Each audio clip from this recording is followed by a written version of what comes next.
కుటుంబంలో ఎవరైనా అలర్జీ ఆస్మాతో బాధపడుతున్నారా, గురకతో బాధపడుతున్నారా, ఇంకేదైనా ఆరోగ్య సమస్యలతో బాధపడుతున్నారా?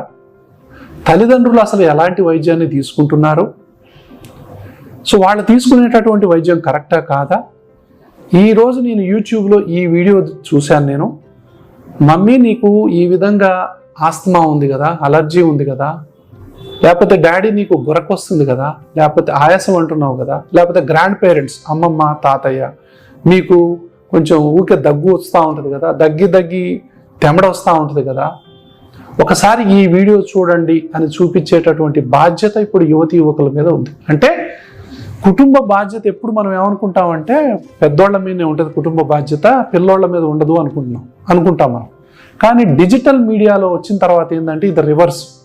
ఎందుకంటే తల్లిదండ్రులకు ఒక 50 సంవత్సరాలు 60 సంవత్సరాలు పైబడ్డటువంటి తల్లిదండ్రులు ఎవరికి కూడా